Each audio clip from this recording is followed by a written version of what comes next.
और जब विश्वास भरोसा दृढ़ होता है तो शिव जरूर मिलता है।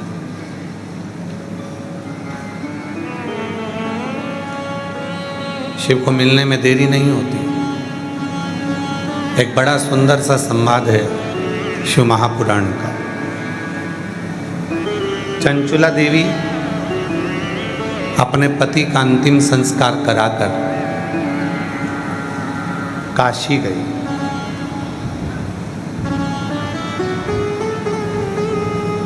चंचुला देवी ने यह सुन रखा था,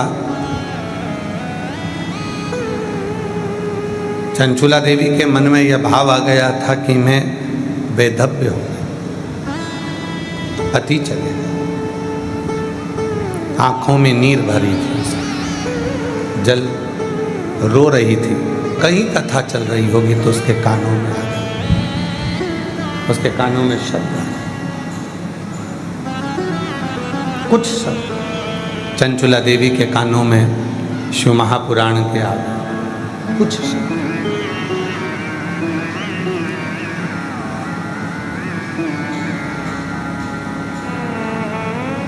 चंचुला देवी के मन में विश्वास जाग गया, अब मैं वेधव्य नहीं हूँ। अगर मैंने शंकर भगवान की साधना करी है, शिव की उपासना करी है, तो ये पक्का है कि मैं मरने से पहले अखंड सौभाग्यवती होकर अपने पति के लोक में चली जाऊंगी। अपने पति के विश्वास भरोसा दृढ़ता उसके अंतर्गत आ गया, विश्वास जागृत हो गया उसका।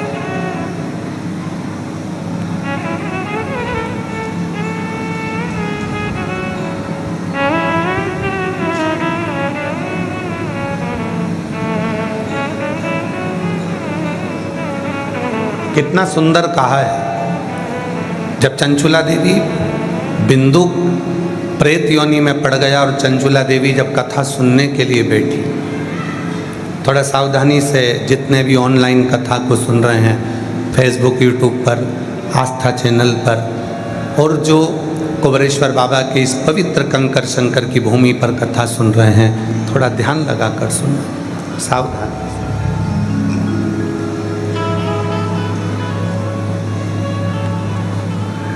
चंचुला देवी पति प्रेत योनि में पड़ा हुआ है और चंचुला देवी तुमरुका जी के मुख से कथा सुनने के लिए बैठी, हाथ जोड़े उसने नमन किया। तुमरुका जी ने मन में विचार करा कि चंचुला देवी के मुख से कोई शब्द नहीं निकल रहा, मौन है, चुप। क्या बात है चंचुला, तुम कुछ पूछ नहीं रही हो, तुम कुछ बोल नहीं रही हो, क्या हुआ? चंचुला देवी बस हाथ जोड़कर नेत्र बंद कर कर मौन होकर बैठ गई।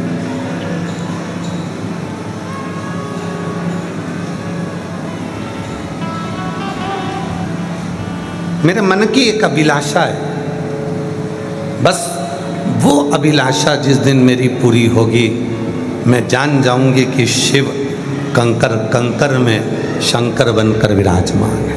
मेरे मन की एक अभिलाषा, वो अभिलाषा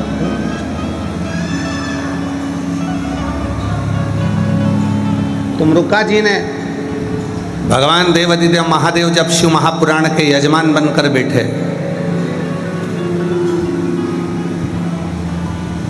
पाटीदार जी शिव पुराण में लिखा है,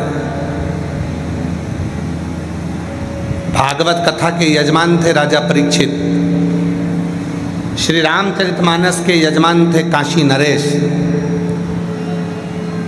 पर दुनिया की सारी पुराणों में केवल एक पुराण ऐसी है, शिव महापुराण, जिसका यजमान बना भी तो मेरा देवाधिदेव महादेव बना है, भगवान शिव। इसलिए पाटीदार जी 7 दिन तक जो यजमान बनकर बैठता है, हम उसको शंकर और पार्वती का ही स्वरूप मानते हैं।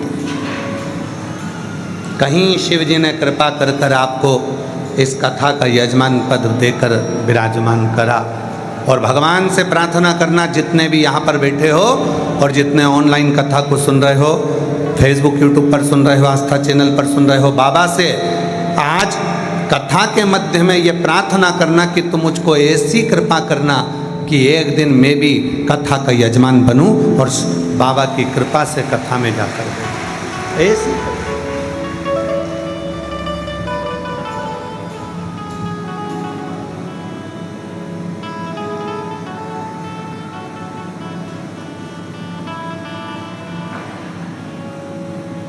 और तेरी कृपा का क्या ये भरोसा, कब किस पर हो जाए जरा सी हम पर कर दो, जरा सी हम पर कर दो।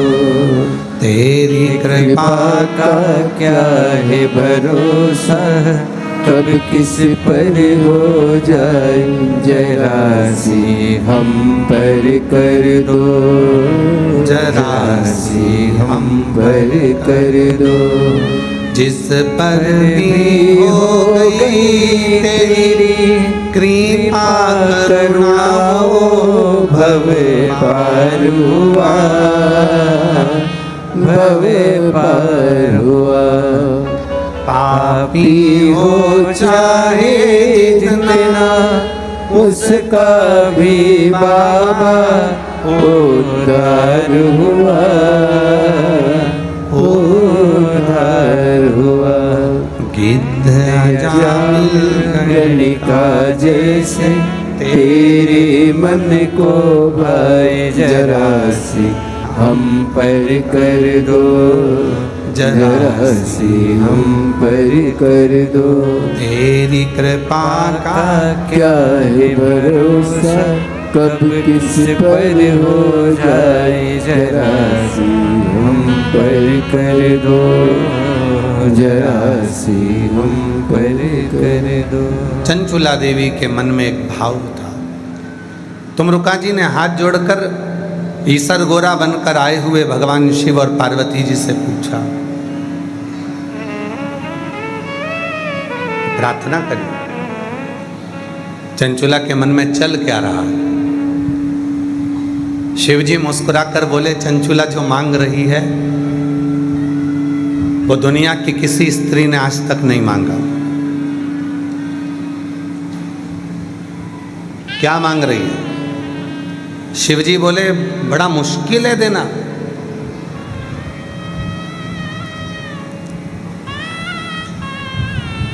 जो चंचुला मांग रही है वो संसार की कोई स्त्री ने, कोई पुरुष ने आज तक नहीं मांगा,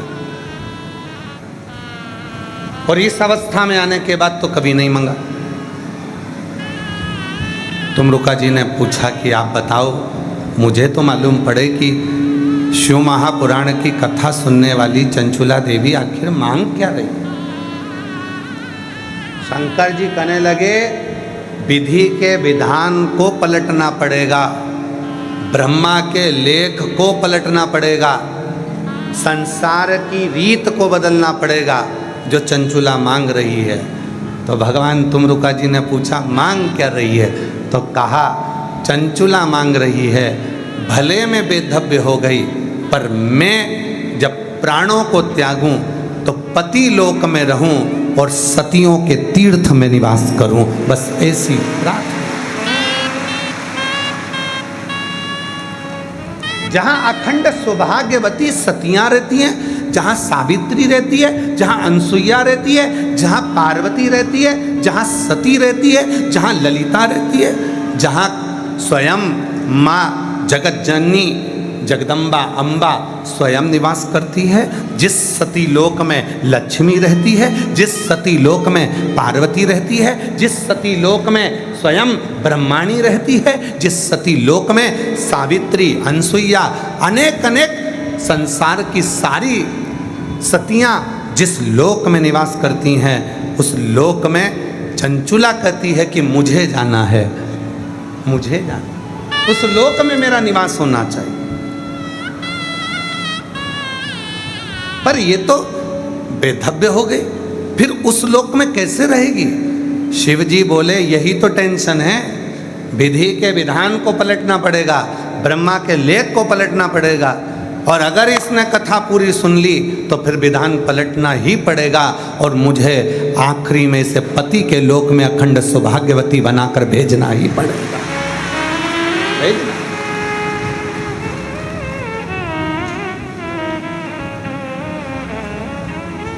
पूरी दुनिया में, पूरे संसार में, पूरे ब्रह्मांड में केवल और केवल एक शिव महापुराण की कथा ही एक ऐसी है कि कुंवारी कन्या सुने, सौभाग्यवती नारी सुने, चाहे वैधव्य नारी सुने, चाहे बच्चा सुने, चाहे बूढ़ा सुने, चाहे गर्भवती नारी सुने, चाहे कोई पलंग पर पड़ा है वो भी सुने, और उसके हृदय में जो कामना होती है वो कामना उसकी पूर्ण जरूर होती है। ये शिव महापुराण का प्रताप है।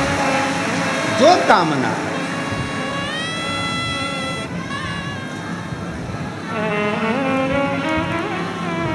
वही कामना मांगा है भोलेनाथ से वरदान।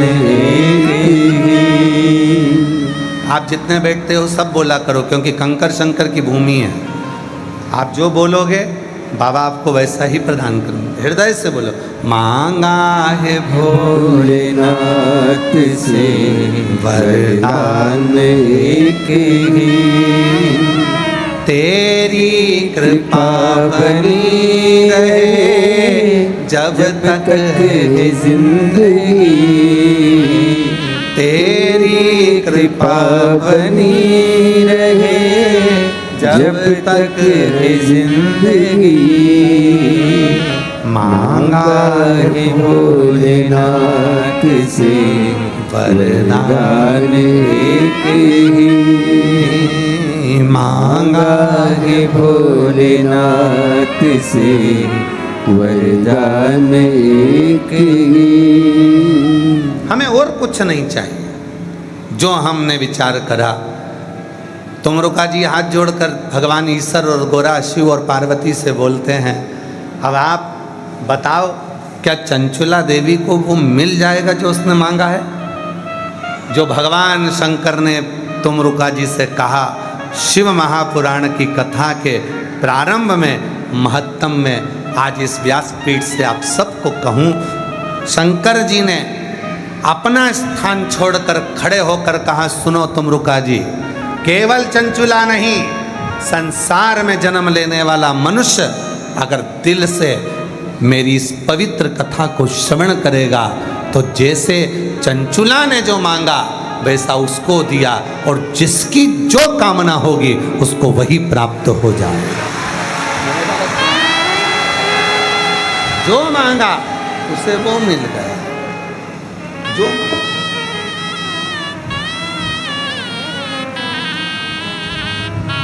आप बस उसको दिल से पुकारे।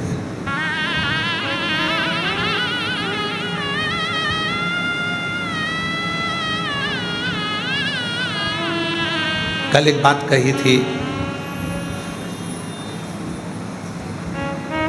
एक प्रदोष ऐसा होता है जिस प्रदोष में अगर प्रदोष काल में बेलपत्री का पौधा लगाया जाता है और उस बेलपत्री के पौधे के नीचे प्रत्येक प्रदोष में अगर दीप लगाया जाता है तो व्यक्ति एक जन्म तो क्या 71 जन्म तक भी कभी कंगाल नहीं होता, धन वैभव में बढ़ता चला। कौन सा प्रदोष है? कल बताया था पाटीदार जी। कौन सा प्रदोष? रवि प्रदोष। कौन सा प्रदोष? रवि प्रदोष। रविवार के दिन पड़ने वाला प्रदोष एक ऐसा प्रदोष होता है जिस प्रदोष में अगर प्रदोष काल के समय पर बेलपत्र के वृक्ष को लगाया जाता है और वो बेलपत्री का वृक्ष बढ़ता जाता है, उसी के नीचे प्रदोष की प्रदोष दीप लगाया जाता है, तो वो कभी कंगाल नहीं होने देता, कभी कंगाल। कभी। एक पत्र आया है, बड़ा सुंदर है, देखिए।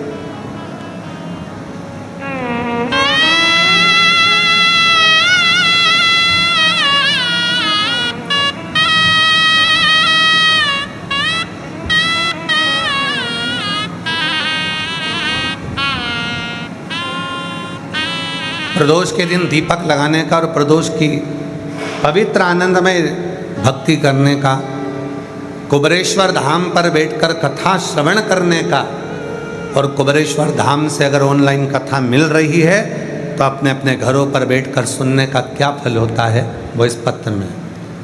मेरा नाम राशमा राजपूत, जिला उत्तर प्रदेश, दुबग्गा मल्लपुर की रहने वाली हूँ। कहीं बैठी हैं? आप ही हैं? आ जाओ, आ जाइए। मेरा नाम सुषमा राजपूत है। मैं उत्तर प्रदेश दुबग्गा मल्लपुर की रहने वाली हूँ। एक लोटे जल का क्या महत्व होता है अब हमको पता चला है। मेरे पति की किराए की दुकान में 10 साल से सरकारी ताला लगा था। 10 साल से सरकारी ताला लगा हुआ था, वजह से हम लोग बहुत परेशान थे। दुकान के बाहर मेरे पति नींबू अदरक बेचते थे। उसी दुकान के बाहर जो 10 साल से जिस पे सरकारी ताला लगा है, उसके बाहर मेरे पति नींबू अदरक बेचने लगे। हमारी परेशानियाँ इतनी बढ़ गई। उसी समय पर मेरी जेठानी हमको देखकर बोली कि तुम्हारी दशा बहुत खराब हो रही है, कैसे क्या होगा? एक काम करो, मैंने टीवी पर देखा है वो सियोर वाला बाबा कथा करता है, आस्था चैनल पर कथा आती है, बाबा की आस्था चैनल पर कथा आती है, सुना करो। फिर हमने कथा सुनना शुरू कर दिया। फिर आपके बताए हुए उपाय करने लगे और रोज़ मंदिर जाने लगे। सन 2023 में रुद्राक्ष महोत्सव में पहली बार आए और पहले दिन की कथा सुनी। फिर दूसरे दिन जब हमने रुद्राक्ष महोत्सव में पहले दिन की कथा सुनी, दूसरे दिन मेरे पति का फ़ोन आ गया। उन्होंने बोला कि यहाँ पुलिस वाले बड़े क्रोध होकर कह कर गए हैं कि तुम्हें अब यहाँ दुकान नहीं लगाना है। देखो, तुम तो सीहोर का कहकर गई थी और कह रही थी कि सीहोर वाले बाबा की कथा सुनेंगे सब अच्छा होगा, पर अभी तो मेरे को पुलिस वालों ने यहाँ दुकान लगाने से मना कर दिया कि बाहर भी तुम दुकान नहीं लगा सकोगे। मैंने बोला आप परेशान मत हो, मैं कथा सुन रही हूँ और यहाँ जितने लोग आए हैं कथा सुनने के लिए सब कहते हैं कि यहाँ से कोई खाली नहीं जाता। पुलिस वाले अगर मना कर रहे हैं कि दुकान मत लगाओ, तुम चिंता मत करो, तुम तो बाबा के भरोसे रहो, अपना ठेला रोज लेकर जाओ, मैं कथा पूरी सुनूंगी और मुझे मेरा बाप मेरी विदाई में कुछ ना कुछ जरूर देगा, मुझे भरोसा है। गुरुजी बाबा से रोज यहाँ कथा सुनती, कंकर शंकर की पूजा करती, उनसे विनती करती कि सरकारी ताला हट जाए। यहाँ से 7 दिन की कथा सुनकर घर गए।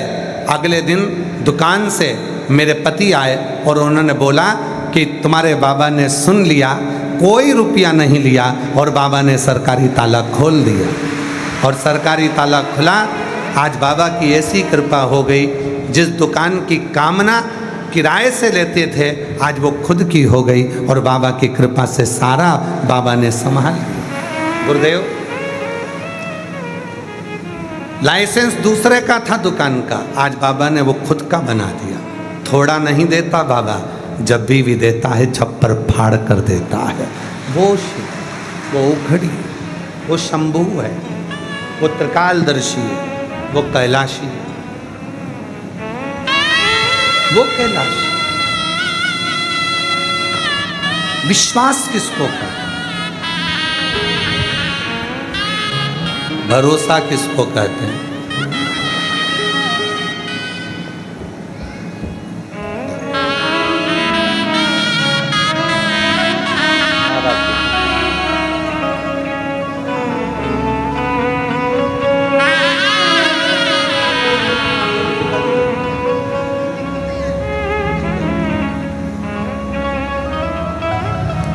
विश्वास किसको कहते हैं? उस बहन का भरोसा देखिएगा जो जिसके पति फोन कर कर कहते हैं अब तो कह दिया पुलिस वालों ने कि बाहर भी ठेला नहीं लगा सकते,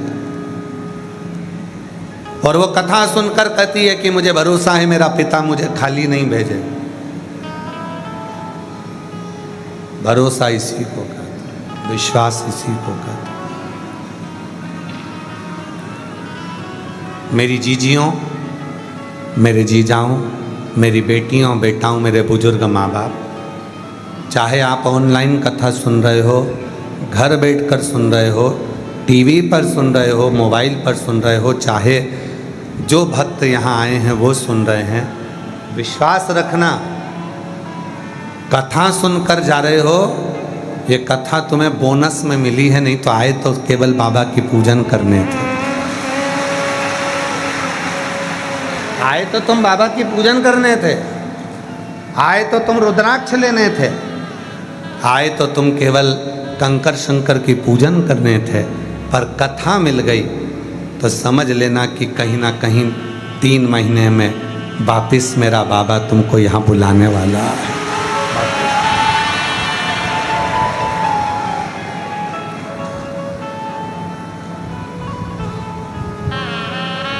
मेरा तू ही हमदर्द है, जैसे हर दर्द के घेता हूँ। मेरा तू ही तो हमदर्द है, जिसे हर दर्द कहता हूँ। दुनिया के आगे प्रभु चुपचाप में रहता हूँ। दुनिया के आगे प्रभु चुपचाप में रहता हूँ। मेरा तू ही तो हमदर्द है, जिसे हर दर्द कहता हूँ। मेरा तू ही तो हमदर्द है, जिसे हर दर्द कहता हूँ। एक विश्वास, एक भरोसा, एक दृढ़ता। जब हम पूर्ण भरोसे के साथ, विश्वास के साथ, दृढ़ता के साथ उस शिव से अपने मन का भाव करते हैं, प्रार्थना करते हैं, विनय करते हैं, निवेदन करते हैं, तो वो स्वीकार करता है, वो स्वीकार करता है। भरोसा शिव को प्रकट करता है।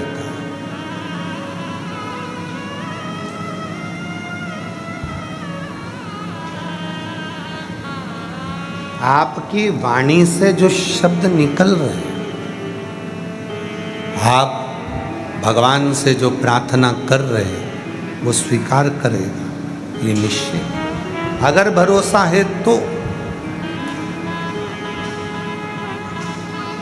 एक लोटा जल चढ़ाने कौन कौन जाता है? हाथ उठाओ जरा। सभी जाते हो? रखिए, प्रणाम।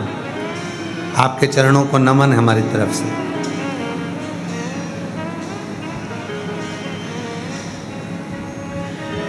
आप जब एक लोटा जल चढ़ाने के लिए जाते हो,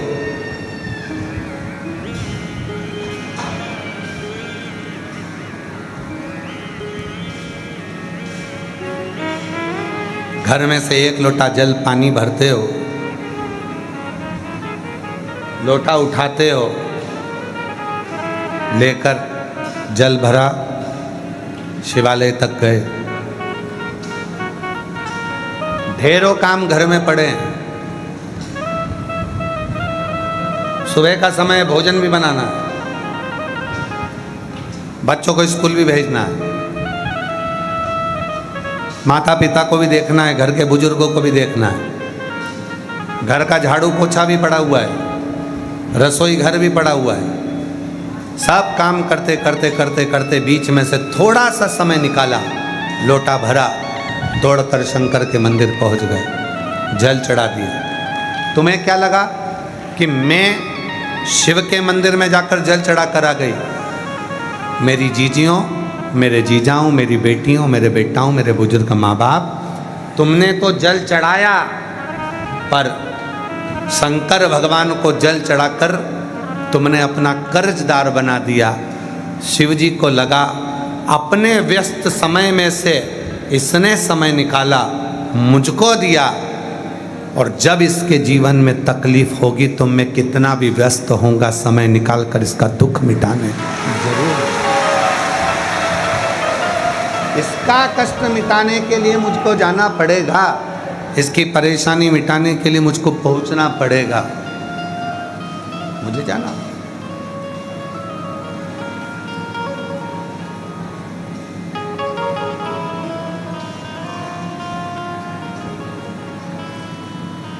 एक राजा शिकार करने के लिए गया, उसके साथ में सैनिक भी था, मंत्री भी था, दोनों है। चलते चलते चलते चलते चलते चलते घने जंगल में राजा पहुंच गए। सैनिक कहीं छूट गया, मंत्री भी छूट गया, राजा अकेला जंगल में फंस गया। अकेला मन में विचार आया कि मैं तो अकेला फंस गया, अकेला रह गया।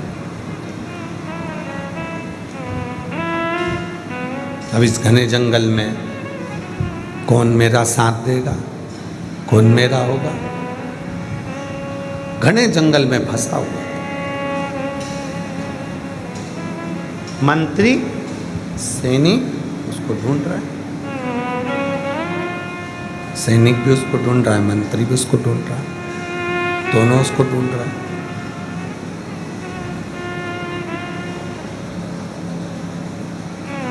मंत्री भी उसको ढूंढ रहे हैं, सैनिक भी उसको ढूंढ रहे हैं। एक संत बैठा हुआ था, उसके दोनों नेत्र नहीं थे। संत के दोनों नेत्र नहीं, बैठा था। सैनिक निकला वहां से, और सैनिक निकलकर तुरंत चिल्लाकर बोला, क्यों रे अंधे,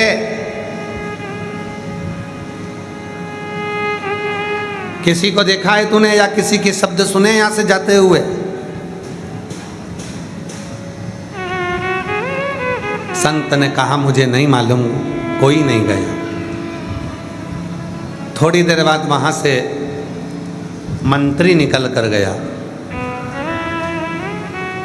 मंत्री ने कहा, बाबा आपने किसी के जाने का शब्द सुना है क्या यहाँ से? बाबा बोले, स्मरण।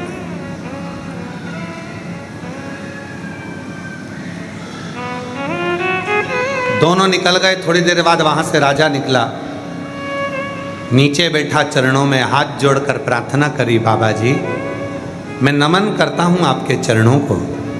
बाबा जी मैं भटक गया हूँ रास्ता, मेरा सैनिक और मेरा मंत्री मेरे साथ में था, कहीं चला गया, मालूम नहीं पड़ रहा। इतने में अंधे बाबा ने कहा, तुम्हारा सैनिक और तुम्हारा मंत्री इस ओर गए हैं। राजा ने कहा, बाबा जी आपके तो नेत्र नहीं है, फिर आप कैसे कह सकते हैं कि सैनिक और मंत्री इधर गए हैं? बाबा जी ने कहा, एक व्यक्ति ने आकर मुझसे कहा था, अरे ओ अंधे, तूने किसी को जाते हुए सुना है, स्मरण किया? मैं समझ गया था ये कोई सैनिक हो सकता है। दूसरा आया था, उसने कहा, बाबा जी आपने किसी को जाते हुए सुना है? मैं समझ गया था कि कोई मंत्री होगा। और एक आप हाथ जोड़कर प्रार्थना कर कर मुझसे पूछ रहे हो, मैं समझ गया आप राजा हो। वो सैनिक था, मंत्री था, और आप राजा। आप राजा। एक प्रार्थना, एक निवेदन, एक प्रार्थना, एक निवेदन करने का तरीका भी बता देता है।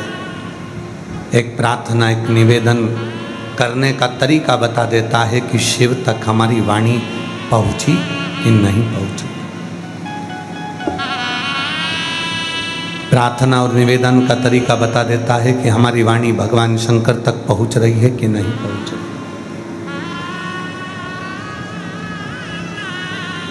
स्वतः स्वयं की स्तुति, स्वयं के द्वारा करी गई स्तुति भगवान शिव को स्वीकार है, स्वयं के द्वारा। जब षडानंद कार्तिकेय बाबा को रुष्ट होकर कार्तिकेय जी श्रीशैलम के पर्वत पर जाने लगे, वहाँ पर माँ वीणा वादनी मिली और वीणा वादनी ने कहा कि तुम स्तुति करने के लिए आए हो, मैं तुमको स्तुति दे देती हूँ, मैं तुम्हें प्रार्थना करना बता देती हूँ, मैं तुम्हें स्तुति बता देती हूँ। षडानंद कार्तिकेय जी ने कहा वीणा वादनी से, माँ अगर मेरे मन के भाव शुद्ध होंगे तो मुझे स्वयं महादेव दर्शन देने के लिए श्रीशैलम के पर्वत पर जरूर आएंगे। भाव शुद्ध होंगे।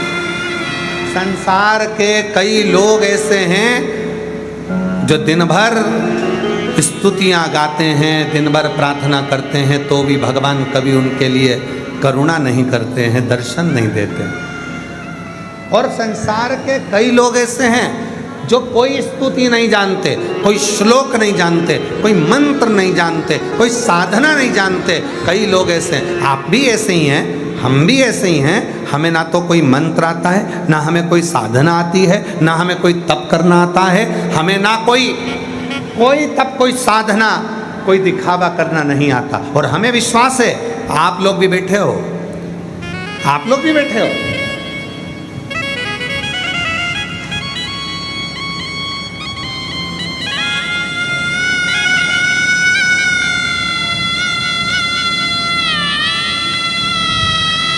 कोई दरी बिछी है यहाँ पे?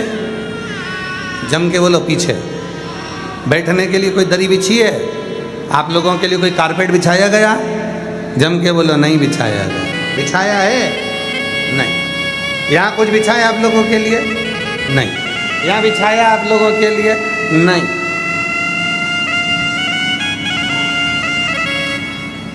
अपनी स्वयं की साधना। आपका विश्वास कहता है, जैसे षडानंद कार्तिकेय का विश्वास कहता है, जहाँ बैठूंगी, जहाँ बैठकर कथा सुनूंगी, जहाँ बैठकर कथा सुनूंगा और जिस भाव से सुनूंगी, ये भूमि कंकर शंकर की है।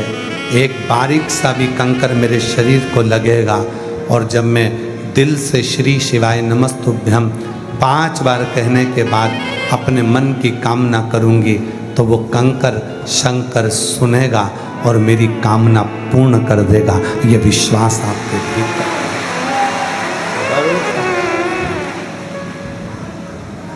ये विश्वास आपके भीतर। षडानंद कार्तिकेय जी ने माता वीणा वादनी से कह दिया, नहीं नहीं मुझे मंत्र नहीं चाहिए, मुझे साधना करना नहीं आता, मैं तप नहीं करूँगा।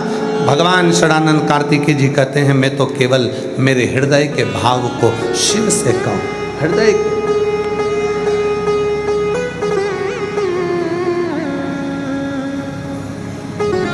मैं अपने हृदय के भाव को भगवान शिव से कहूँ। मंदिर जाओ ना मेरी जीजियों,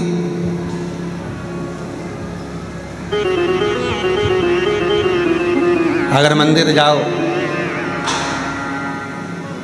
कई लोग कहते हैं कि वो हनुमान जी के मंदिर में बैठे हैं और चिल्ला चिल्ला कर हनुमान चालीसा का पाठ कर रहे हैं। राम जी के मंदिर में बैठे हैं, चिल्ला चिल्ला कर राम रक्षा स्तोत्र का पाठ कर रहे हैं।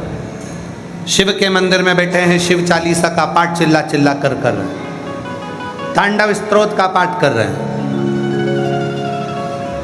चिल्ला चिल्ला कर आवाज लगा लगा कर पाठ कर रहे हैं। करो, हम मना नहीं करेंगे, खूब अच्छे से करो, पर एक स्तुति अपने दिल की भी होना चाहिए कि भगवान शंकर को मैं अपने मन से, हनुमान जी को मैं अपने मन से, राम जी को मैं अपने मन से क्या कहूँ जिससे मेरे राघव जी, मेरे हनुमान जी, मेरे शंकर जी प्रसन्न होकर दर्शन दे दें। वो स्तुति मेरे दिल से निकलना चाहिए, दिल से। एक चरित्र आता है, एक बकरी चराने वाला, भेड़ चराने वाला भेड़ चराता था। आप लोगों के गांव में भी अगर भेड़ चराने वाले आते होंगे तो आप लोग देखते होंगे, भेड़ चराने वाला, बकरा बकरी चराने वाला, भेड़ चराने वाला रात्रि के समय पर सारी भेड़ों को एक जगह इकट्ठा कर लेता है, बैठ जाता है और रोज उसका नियम है, शाम का समय होता भेड़ों के पास में बैठकर भेड़ बकरी के छोटे छोटे मेमनाओं का, बच्चों का सिर में से, बाल में से जूं खींचता रहता, कीड़े निकालता रहता और कीड़े निकालते निकालते बोलता, ओ भगवान राम, जंगल में रहते रहते 14 वर्ष तक तुम्हारे भी बालों में कुछ ना कुछ तो पड़ गया होगा, एक बार तो मिल जाओ, तुम्हारे सिर के सारे बालों में से बीन कर जो भी होगा मैं निकाल दूंगा। वो बोलता और माँ जानकी को बड़ा अच्छा लगता कि कोई तो है जो तुम्हारे सिर में से जूं निकालने की भी बात करता है, कोई तो। एक दिन एक संत निकल कर जा रहे थे, संत ने सुना, गुस्सा आ गया, संत ने उसको वो बोलने से मना कर दिया, उसने बोलना बंद कर दिया। जैसे ही बोलना बंद करा, अब तो माता सीता उदास रहने लगी। 4 दिन हो गए, सीता जी से राम जी ने पूछा तो इतनी उदास क्यों है? सीता जी कहीं वो भेड़ चराने वाला रोज शाम को बोलता था कि राम जी वन में रहते रहते तुम्हारे मस्तक में जूं पड़ गई होगी, मैं निकाल देता हूँ। ये सुनकर मैं बड़ी प्रसन्न होती थी। राम जी ने हनुमान जी को भेजा, हनुमान जी ने जाकर संत को जाकर एक गदा का प्रहार कर कर कहा, जाओ उस भक्त से जाकर कहो कि वो जैसी स्तुति गाता था वो वैसी ही स्तुति गाए, उसे एक ना एक दिन परमात्मा का दर्शन जरूर होगा। संत पहुंचे, चरण पकड़ लिए उस भेड़ चराने वाले के, संत ने चरण पकड़ लिए भेड़ चराने वाले के। इतने सालों से मैं भगवान का तप कर रहा था, आज तक भगवान नहीं मिला, बस एक तू ऐसा है कि तुझे मैं बोल कर गया स्तुति बंद करने का, और वो हनुमान जी ने मुझे दर्शन दे दिए तेरे चक्कर में, आज मैं कृतार्थ हो गया। ये करुणा नहीं तो और क्या? तू जैसी स्तुति करता था वैसी स्तुति कर, जैसी प्रार्थना करता था वैसी प्रार्थना कर, जैसा बोलता था वैसा।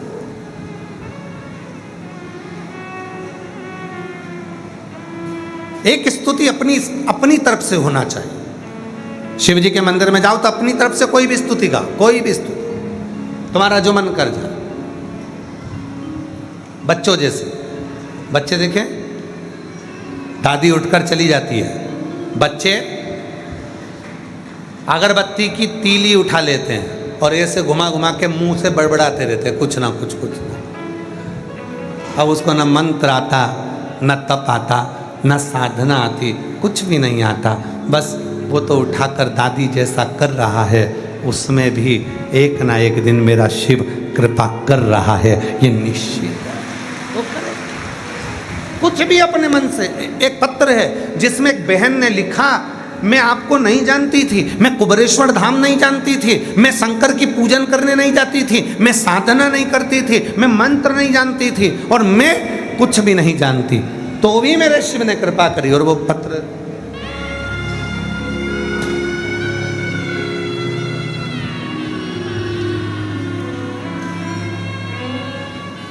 प्रभाकर सोनी, पत्नी बबली सोनी, मैं मध्य प्रदेश के रीवा जिला के ग्राम पंचायत रघुनाथगंज से आई हूँ। कहीं बैठी हूँ तो हाथ हिला सकती हैं आप लोग, हैं आ जाइएगा। मैं प्रभाकर सोनी, पत्नी बबली सोनी, में मध्य प्रदेश के रीवा जिला ग्राम पंचायत रघुनाथगंज। गुरुजी, बाबा की कृपा का मैं क्या वर्णन करूं गुरुदेव, न जानता था न पहचानता था। गुरुजी, मेरा एक बेटा जो 7 अक्टूबर 2019 दिन सोमवार के दिन सब कुछ अच्छा चल रहा था, बेटे को उल्टी दस्त होना प्रारंभ हुआ। हम उसको डॉक्टर के पास लेकर गए, इतनी देर में गुरुदेव बच्चा मर गया, प्राण छूट गया। डॉक्टर के पास लेकर जाते समय रास्ते में ही उल्टी और दस्त से बच्चे के प्राण चले। एक ही दिन में मात्र 15 मिनट में उल्टी दस्त आया और बच्चा चले गया, रास्ते में ही शांत हो गया। हम पति पत्नी फैसला ले लिए कि हम अपने प्राणों को छोड़ देंगे, अब जिंदगी जीने का कोई सार्थक नहीं। हम दोनों पति पत्नी ने फैसला ले लिया कि हमारा अब जीने का कोई उद्देश्य ही नहीं बचा, हमें मरने का फैसला लिया था गुरुजी। तभी एक दिन हमारे जीजा जी घर आए और उन्होंने हमें कुबरेश्वर धाम और बाबा की महिमा बताई, पशुपतिनाथ के व्रत के बारे में बताया। हम क्या कहें गुरुदेव, हम तो ना मंत्र जानते, ना तप जानते, ना कभी हम शिव तक गए, पर आप जो बोले श्री शिवाय नमस्तुभ्यम, इस मंत्र को बोलने वाले के मुख का दर्शन ही कर लो तो सब कुछ मिल जाता है। हमने रोज टीवी पर, मोबाइल पर आप श्री शिवाय नमस्तुभ्यम बोलते हो, इसलिए हमने तो केवल आपको देखना प्रारंभ करा। गुरुजी हम नहीं जानते थे, डॉक्टर ने तो कह दिया था कि दूसरी बार माँ नहीं बनेगी, पर बाबा की कृपा से बाबा ने पशुपतिनाथ व्रत का चौथा सोमवार था, गर्भ ठहरा दिया और 1 सितंबर 2024 को बेटे का जन्म हो गया। जो बेटा गया था वही की वही, वैसा की वैसा ही आ गया। जो गया था वैसा की वैसा, जैसा था। हम किसी मंत्र को नहीं जानते, हम श्लोक भी नहीं जानते, हम तो केवल उतना ही जानते हैं कि श्री शिवाय नमस्तुभ्यम बोलने वाले के भी मुख का दर्शन कर लो तो फल मिल जाए, तो फल। आ जाओ।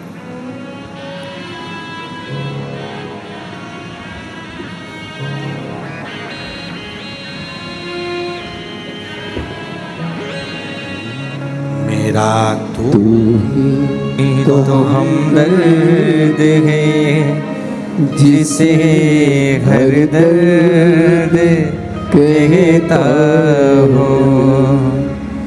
मेरा तू ही तो हमदर्द है, जिसे हर दर्द कहता हो। दुनिया के आगे प्रभु चुपचाप में रहता हो। दुनिया के आगे प्रभु चुपचाप में रहता हो। मेरा तू ही तो हमदर्द है, जिसे हर दर्द कहता हो।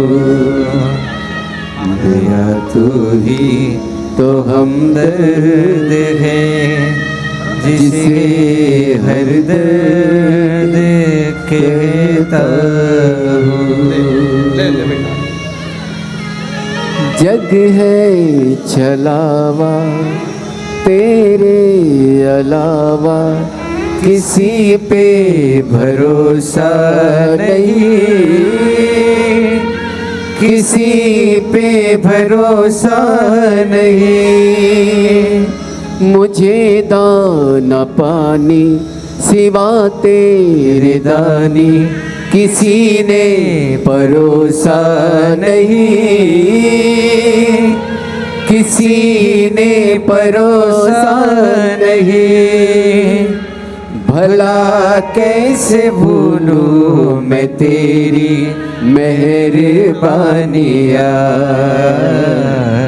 मेरा तू ही तो हमदर्द है, जिसे हर दर्द कहता हो। मेरा उससे हृदय से जुड़ो। नहीं आता हमें मंत्र, नहीं आती हमको साधना, हम नहीं जानते कि श्लोक क्या होते हैं, साधना क्या होती है, तप क्या होता है। विश्वास तो है, भरोसा तो है। लोटा भरकर जल चढ़ाने जाओ ना तो एक स्तुति अपने दिल की भी कहो, पापा मैं तुमको अपना बाबा, मैं आपको अपना पिता मानती हूँ। मैं मंत्र श्लोक साधना तप नहीं जानती, मैं घर में रहती हूँ। मैं जानती हूँ कि मेरे घर में हो सकता है कि मेरे को समय भी ना मिले तुमसे मिलने का। बहुत ताने सुनती हूँ फिर भी रहती हूँ। बहुत लोग कहते हैं मेरा सम्मान नहीं होता तो भी कहती हूँ, पर तू है ना मेरा बाबा, तू मुझे संभाल ले। हे शिव, नहीं देखा मैंने दुनिया को पर तुझे देखा है, और ये मेरा भरोसा कहता है कि तू मुझे स्वीकार कर लेगा।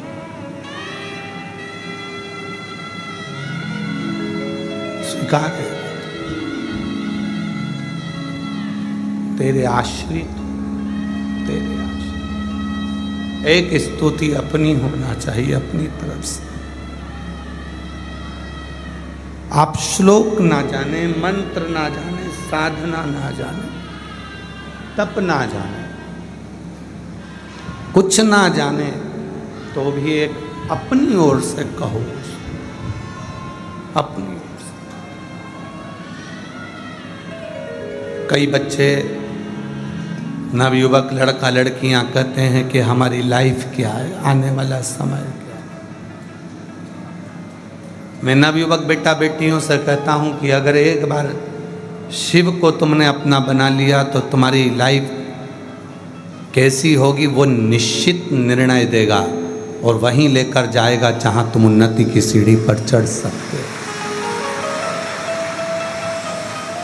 जहां तुम उन्नति की सीढ़ी पर चढ़ सकते हो।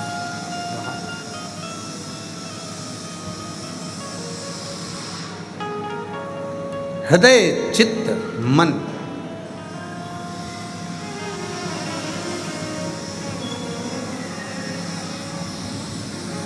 उससे लगा लो, उससे लगा। हम पहले एक बार बोले थे, आप लोगों को याद होगा, एक लड़की लड़के से प्यार कर लेती है,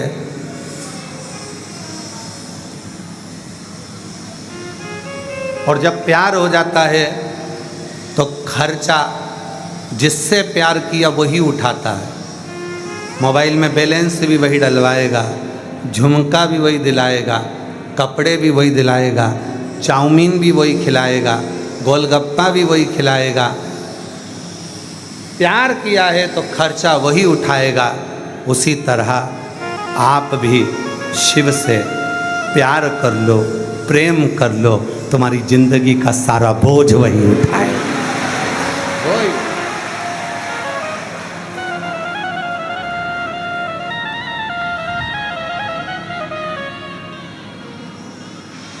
उसी से।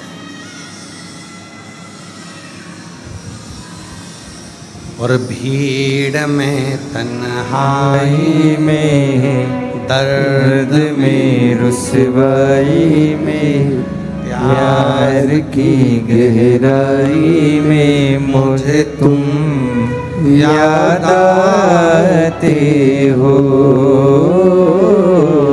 मुझे तुम याद आते हो। प्रेम शिव से करो। दुख आया पहले वो खड़ा हुआ, तकलीफ आई पहले वो खड़ा हुआ, कष्ट आया पहले वो खड़ा हुआ जिससे तुमने स्नेह किया। केवल एक लोटा जल नहीं है, तुम्हारा प्रेम है जो शिव पर उंडेलने के लिए जाते हो। तुम्हारे घर की दशा है जो शिव को देने के लिए जाते हो। अपने घरों का विचार है जो शिव को देने के लिए जाते हो।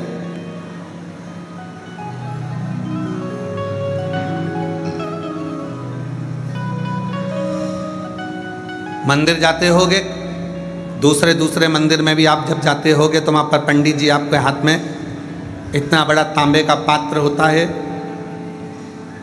उसमें तुलसी डली होती है, आप हाथ आगे करते हो, वो जल देते हैं, तुम पीते हो। बोलो बोलो, सही है कि गलत है? पीते हो, वो पंडित जी देते हैं हाथ में और तुम लेते हो। कभी पंडित जी से पूछा कि ये जल की महत्वता इतनी क्यों है? तो पंडित जी बताएंगे, यहाँ पर हजारों लोग आते हैं, स्तुति करते हैं, आरती होती है, घंटियाँ बजती है, मंत्र बोले जाते हैं, उसकी तरंग पानी में जाती है, पानी हल्का सा कंपित होता है और उस पानी के अंदर ऊर्जा उत्पन्न होती है। वो जल पीते से ऊर्जा हमारे अंदर आती है और हमारे संचित पापों को समाप्त कर देती है। इसलिए चरणामृत को पिया जाता है, इसलिए चरणामृत लिया जाता है, चरणोदक लिया जाता है, भगवान का सुंदर जल लिया जाता है। जरा विचार करना, मंदिर में रखे हुए उस जल में तेज आता है और वो जल पीते से ही हम में तेज आ जाता है। उसी तरह अपने घर के मटके में, अपने घर के हंडे में, अपने घर की टंकी में, अपने घर के पानी में, जब वो मटके में पानी रहता है, हंडे में पानी रहता है, टंकी में पानी रहता है, उसमें से आप एक लोटा जल भरकर शिव के पास लेकर जाते हो। वो रसोई घर होता है, जिस रसोई घर में से पानी भरकर तुम जाते हो, रसोई घर के अंदर जो मटका है, हंडा है, टंकी है, उसका पानी लेकर जाते हो।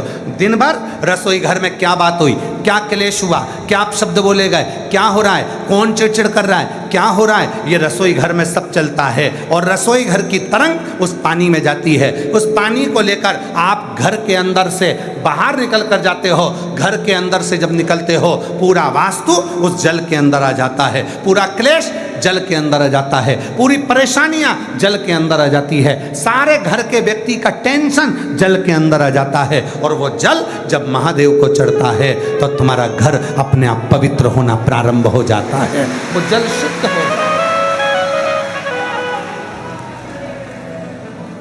कहा गया, जल चढ़ाकर वापिस लेकर आओ, अपने घर में प्रोक्षण करो। जब हम जल चढ़ाते हैं, शिव पर चढ़ते ही वो जल शंकर की जटा पर जल पहुंचा तो गंगा जल हो गया। शिव के शिवलिंग पर चढ़ते ही जल गंगा जल हो जाता है। सप्त नदी, सप्त सरोवर, सारे तीर्थ, सब कुछ वही है। और वो जल हमारे घर आकर प्रोक्षण करने पर सारी हमारे अंदर की जो नेगेटिवता है वो बाहर निकलती है और ऊर्जा घर में प्रवेश करती है,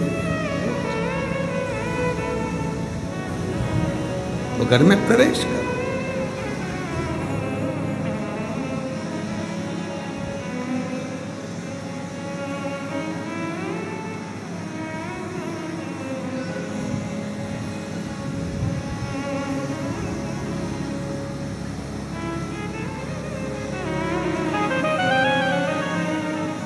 मझधार में है नैया, कश्ती भी पुरानी है। भोले बाबा सुन भी लो, ये मेरी कहानी है। मझधार में है नैया, कश्ती भी पुरानी है। भोले बाबा सुन भी लो, ये मेरी कहानी है। मझधार में है नैया।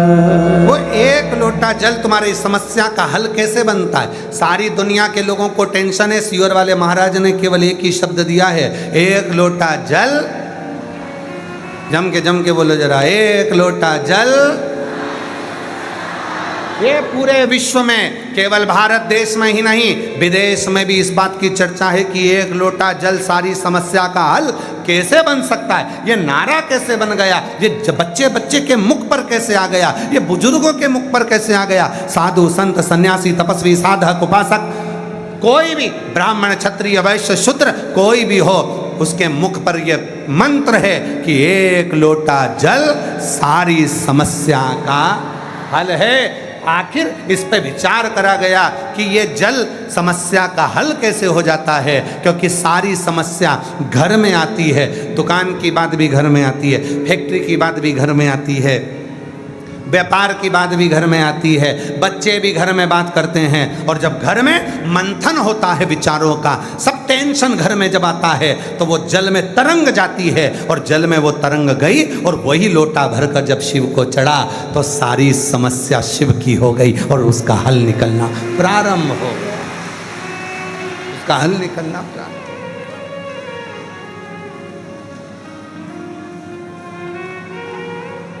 वो हल निकला।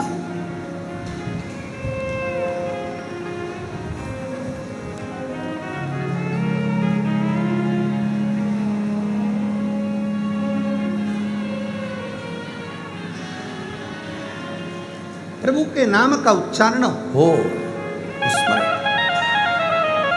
ना शिव नाम लीनो तूने भरी जवानी में,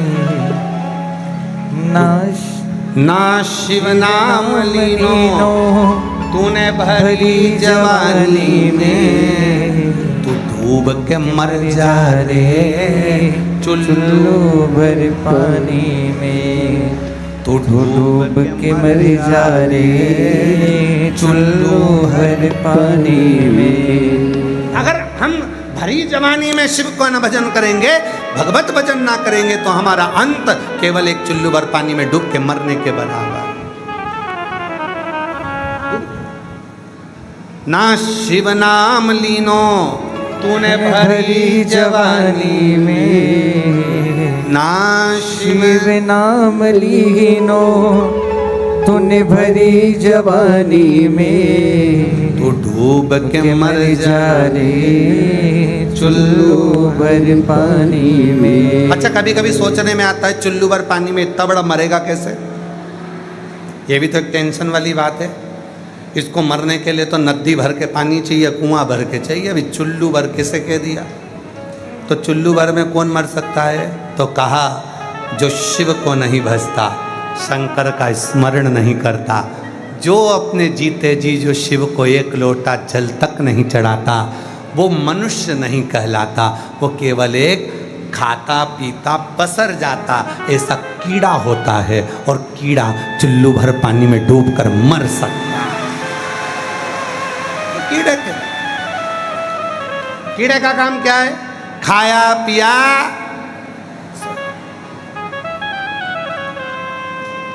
आजकल के ज़माने में बीमारी क्यों बढ़ रही है? ये बीमारी क्यों बढ़ रही? शुगर की बीमारी, थायराइड की बीमारी, कहीं ब्लड प्रेशर, कहीं अटैक, कहीं ये कहीं वो। क्यों हो रहा है बीमारी? क्योंकि आज के ज़माने के लोग इतने आलसी, इतने आलसी, इतने आलसी, इतने आलसी कि पूछो ही मत। और उन आलसियों में कोई दूसरे नहीं है, अपन भी सब है। तुम भी कम आलसी हो। इतने आलसी, एक पिताजी ने बेटे से कहा कि भैया को बुला दे, और बेटा वहीं बैठे बैठे बुलाने नहीं गया। कहाँ है तू? ऊपर ही तो हूं, नीचे आजा, पापा बुला रहे। 2 कदम नहीं चला, मैं बैठे बैठे बुला दिया।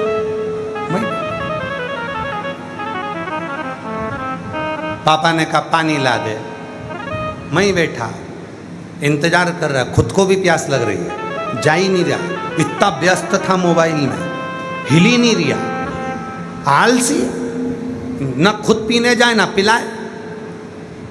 इतने में कहीं का निकलते गया, मम्मी पापा को पानी पीना है, 1 गिलास ला देना। अब जा ही रही हो तो मेरे लिए भी ले आना। अगर समझदार मम्मी हो तो झाड़ू उठा के झूड़ दे। मैं बैठा है, 2 मिनट हिल नहीं सकता, पानी नहीं ला सकता।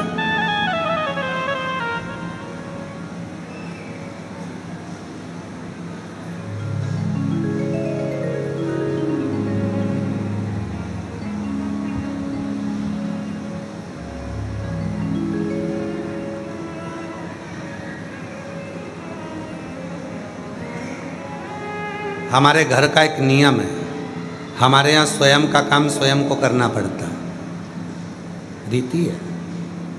भोजन करना है, आसन बिछाओ,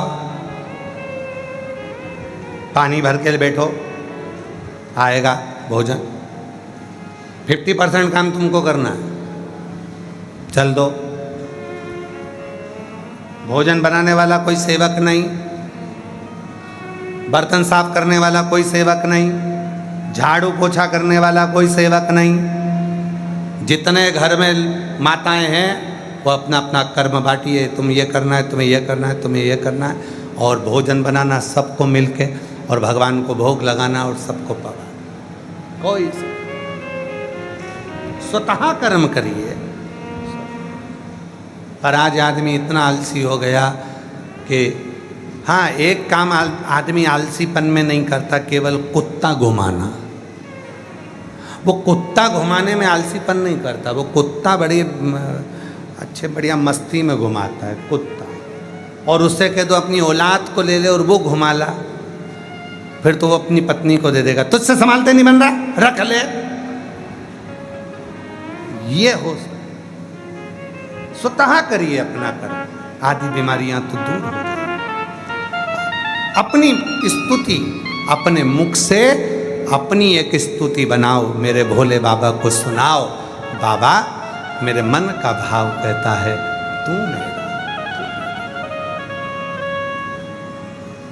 और शंभु शरण पड़ी मांगो घड़ी रे घड़ी, दुख काटो दया करी ने दर्शन आपो। भोलेनाथ सुनो मेरी अर्जी सुनो, त्रिपुरारी आया मैं शरण तिहारी। बोलो बोलो भोलेनाथ सुनो मेरी अर्जी सुनो, त्रिपुरारी आया मैं शरण तुम्हारी। भोलेनाथ सुनो मेरी अर्जी सुनो, त्रिपुरारी आया मैं शरण तुम्हारी। इस स्तुति को सब बैठकर गाएं, प्रेम के साथ बाबा से विनय करते हुए, स्नेह के साथ बोलिए। भोलेनाथ सुनो मेरी अर्जी सुनो, त्रिपुरारी आया मैं शरण तुम्हारी। बोलो भोलेनाथ सुनो मेरी अर्जी सुनो, त्रिपुरारी आया मैं शरण तुम्हारी। भोलेनाथ सुनो मेरी अर्जी सुनो, त्रिपुरारी आया मैं शरण तुम्हारी।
त्रिपुरारी।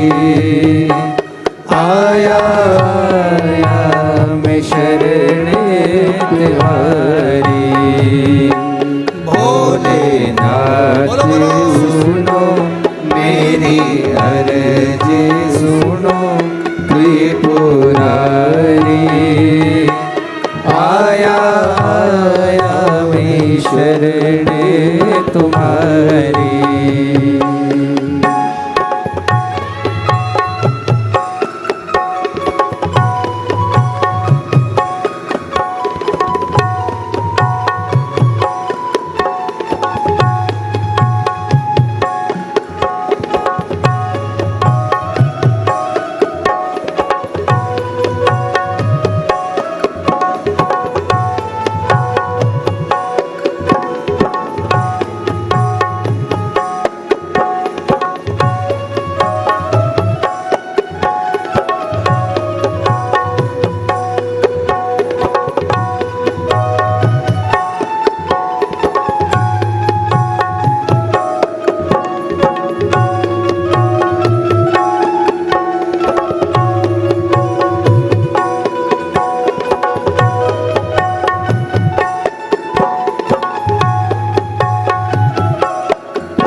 नाथ तेरा रोग कष्टों ने मुझको घेरा।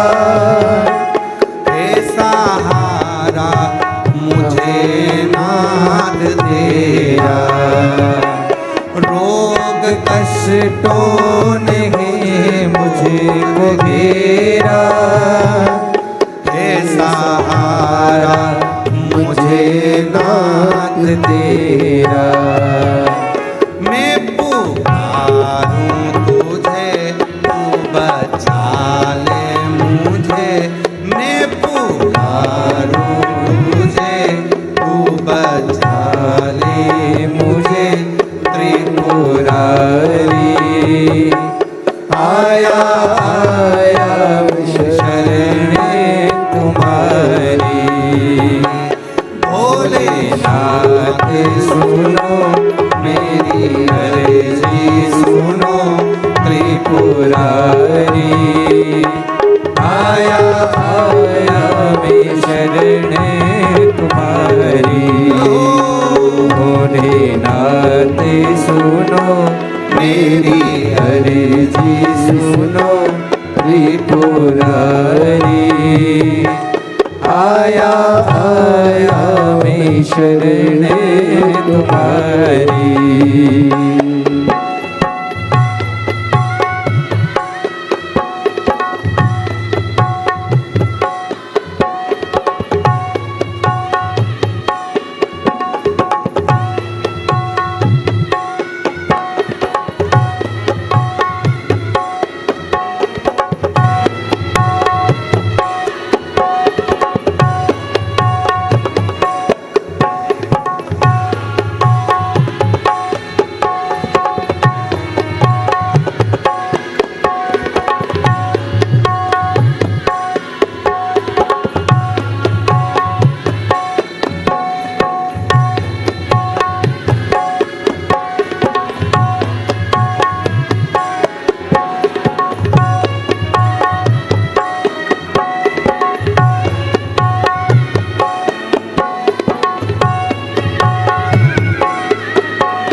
मुरारी आया मैं शरणे तिहारी आया मैं शरणे तुम्हारी आया मैं शरणे तुम्हारी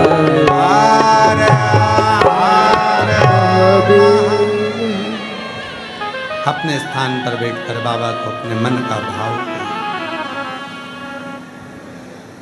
रोग कष्टों ने मुझको है घेरा है सहारा मुझे नाथ तेरा रोग कष्टों ने मुझको घेरा है सहारा मुझे नाथ तेरा मैं पुकारूं तुझे तू बचा ले मुझे मैं पुकारूं तुझे तू बचा ले मुझे त्रिपुरारी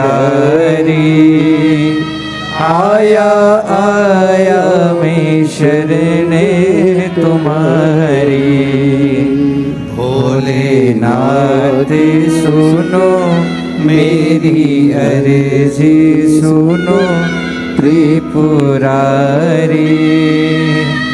आया मैं शरणे तुम्हारी।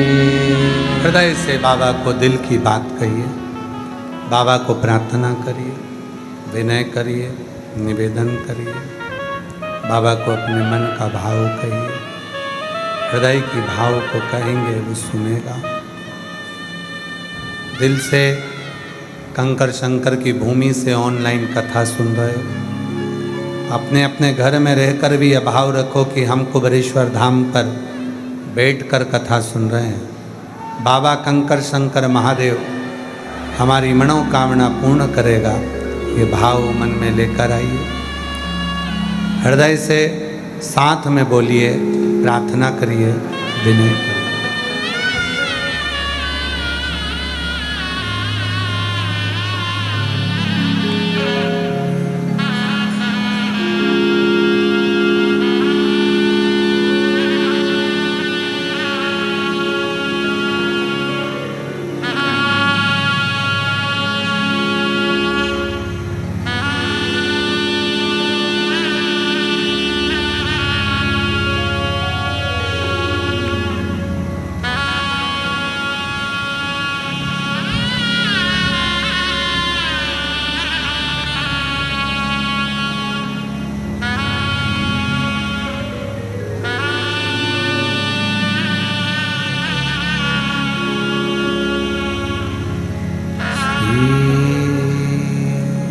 शिवाय नमस्तुभ्यं श्री शिवाय नमस्तुभ्यं श्री शिवाय नमस्तुभ्यं श्री शिवाय नमस्तुभ्यं श्री शिवाय नमस्तुभ्यं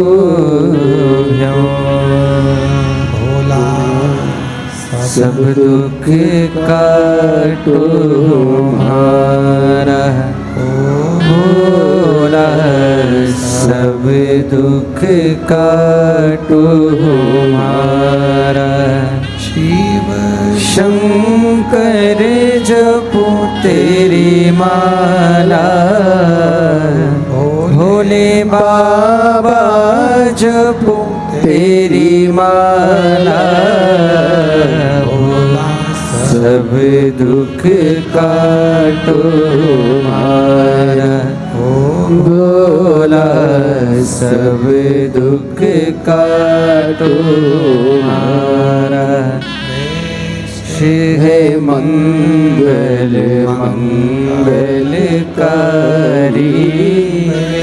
शिव मंगल मंगलकारी शमशान निवासी हमारा निवासी हमारा हो भोला सब दुख काटो हमारा भोला सब दुख काटो हमारा।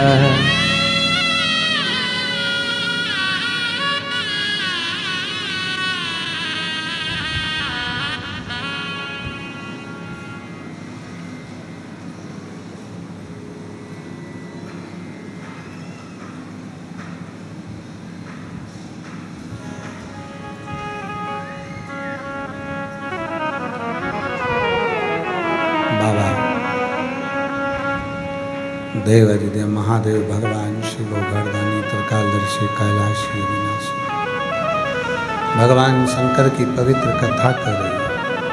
शिव महापुराण की कथा वर्णन कर रही है।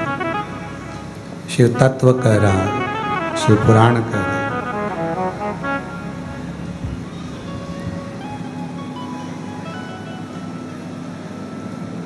अपने मन के भाव को शिव को कहो। चंचुला देवी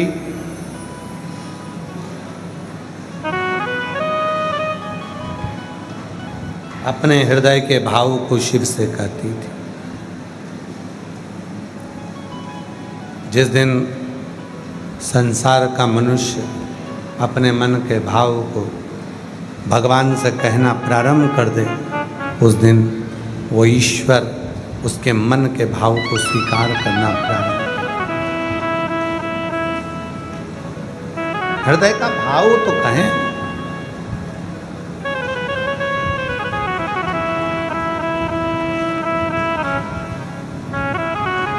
यहां तक शिव पुराण की कथा कहती है, भगवान शंकर का चरित्र कथा, शिव तत्व कथा। भगवान शंकर की कथा यहां तक कहती है कि जब हम अपने भीतर के मन का भाव, जब हम अपने भीतर के मन के भाव को, हृदय के भाव को केवल कहना ही प्रारंभ करते हैं तो शिव उसको स्वीकार करना प्रारंभ कर देते हैं। किसी से पहचान करना है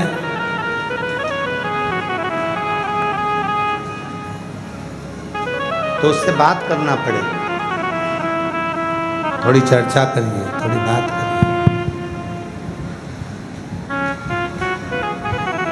अगर किसी से पहचान करना है तो उससे बात करना जरूरी है। पहचान करना जरूरी, थोड़ी चर्चा करिए, बात करिए। उसी तरह एक लोटा जल लेकर जब शिव के मंदिर जाओ तो उससे कुछ थोड़ी देर की बात करिए, बात करिए।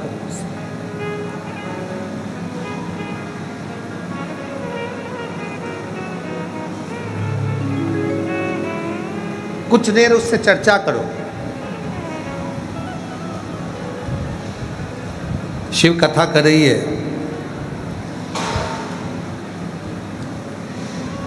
एक ज्योतिर्लिंग है नागेश्वर ज्योतिर्लिंग, सौराष्ट्र का वो ज्योतिर्लिंग जिसमें एक दारुक नाम का असुर हुआ और जिसकी धर्म पत्नी का नाम था दारुका।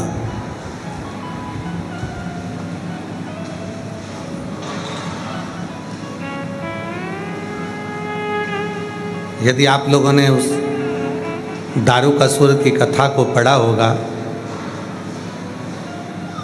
दारुका की कथा को यदि स्मरण किया होगा, पढ़ा होगा, अध्ययन करा होगा, स्मरण में लिया होगा, सुना होगा, आपकी स्मरण चित्त में यदि आया होगा तो आप उसको पढ़ेंगे तो आपको उसमें मिलेगा कि एक दारुक नाम का असुर है और उसकी धर्म पत्नी का नाम है दारुका। असुर हैं पर शिव की साधना में उनका चिंतन की वृत्ति शंकर की साधना में लगी। एक बार दारुक नाम के असुर ने और दारुका उसकी पत्नी ने, दोनों ने मिलकर भगवान से एक वर मांग लिया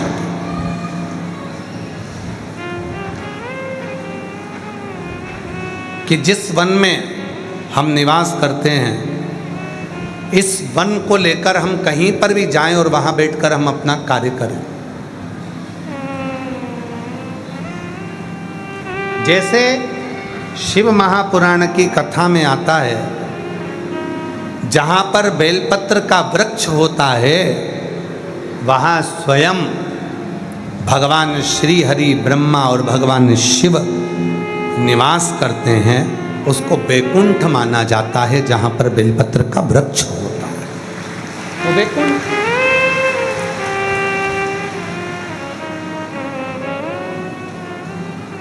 अभी एक पत्र आया है, उस पत्र में किसी ने लिखा है,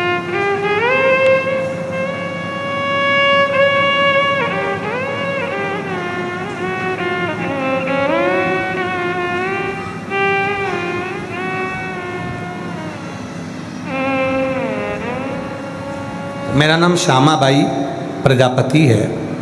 मैं आष्टा जिला सीहोर की रहने वाली हूँ।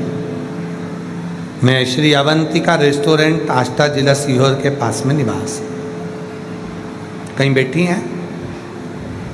कहीं बैठी हो तो हाथ हिला सकते। उनका पत्र है, मेरा नाम श्यामाबाई प्रजापति है, मैं आष्टा जिला सीहोर की रहने वाली हूँ। गुरुजी, हमारे घर में, घर के सामने आंवला और बेलपत्र के पौधे एक साथ एक जगह पर लगे हैं। अब वो बड़े हो गए। कई लोग आते हैं, कहते हैं कि आंवले का वृक्ष, बेलपत्री का वृक्ष एक साथ नहीं होना चाहिए। कोई कहता है होना चाहिए, कोई कहता नहीं होना चाहिए। मेरी जीजी, हरिओ मेरी बहना श्यामाबाई प्रजापति जी, हम एक निवेदन करना चाहेंगे। दुनिया का काम एक ही बचा है आज के ज़माने में, केवल दूसरे को राय देना, क्योंकि इनकी राय इनकी घर में तो चलती नहीं है। दूसरे को राय देना सरल है। शिव महापुराण की कथा कहती है, बेलपत्र का वृक्ष स्वयं नारायण भगवान शिव और पार्वती का प्रतीक है, और आंवले का वृक्ष स्वयं लक्ष्मी और नारायण का प्रतीक है। दोनों प्रतीक। अभी कहाँ बैठी हैं आप? आ जाओ, आ जाओ। अच्छा प्रश्न है आपका। आओ आओ, बेलपत्र यहाँ से लेकर आ जाओ। गुरुजी, अब आप बताइए कि हम आंवले का वृक्ष और बेलपत्री के वृक्ष को कहाँ लेकर जाएं? कहीं मत लेकर जाओ। जो तुम्हें राय देने आए उसको रेस्टोरेंट भेज दो, कह दो भैया चाय पी कर आओ, नाश्ता कर आओ, पर हमको इस तरह की राय ना दीजिए। शिव महापुराण की कथा कहती है, वृक्ष लगाओ, खूब लगाओ, और पूरी पृथ्वी को हरा भरा कर दो, पूरे संसार का पर्यावरण शुद्ध कर दो। खूब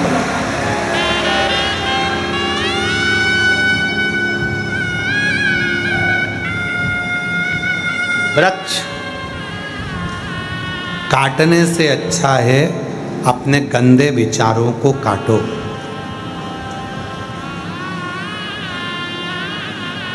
कोई तुमसे कहने आए कि ये वृक्ष यहाँ नहीं होना चाहिए, वो वृक्ष वहाँ नहीं होना चाहिए, ये वृक्ष गलत है, ये वृक्ष ठीक है, इस तरह के विचार अपने भीतर नहीं आना चाहिए। गलत विचारों को काट दीजिए, गलत सोच को काट दीजिए, गलत दृष्टि को काट दीजिए। अच्छे विचार लेकर आओ, अच्छा होगा। एक पत्र और है, देखो कितना सुंदर विचार लाए पत्र।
मैं वंदना कहार नर्मदापुरम से आई हूँ।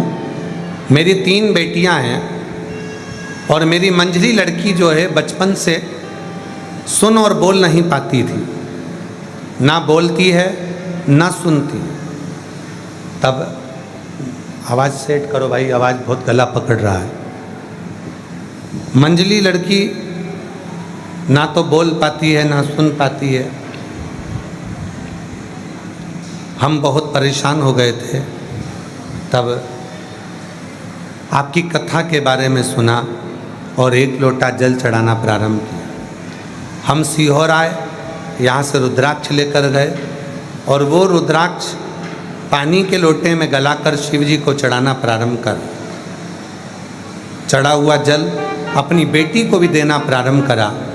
आज मैं बाबा को धन्यवाद देने के लिए आई हूँ गुरुदेव कि मेरी बेटी को, जो बिल्कुल नहीं बोलती थी, एक शब्द भी उसके मुख से नहीं निकलता था, आज मेरी बेटी ने थोड़ा थोड़ा बोलना प्रारंभ कर दिया। मैं बाबा को यहाँ धन्यवाद देने के लिए कहीं बैठी हूँ। मैं वंदना कहार नर्मदापुरम से, मेरी 3 बेटी हैं। मंझली लड़की बचपन से सुन नहीं पाती और बोल नहीं पाती, ना तो वो श्रवण करती है ना वो बोलती। पर जब से मैं रुद्राक्ष का जल उसको दे रही हूँ, रुद्राक्ष का जल बेलपत्र पिलाने से थोड़ा थोड़ा अब वो बोल पाती है। मैं बाबा को यहाँ धन्यवाद देने के लिए आई हूँ। एक पत्र और है बड़ा,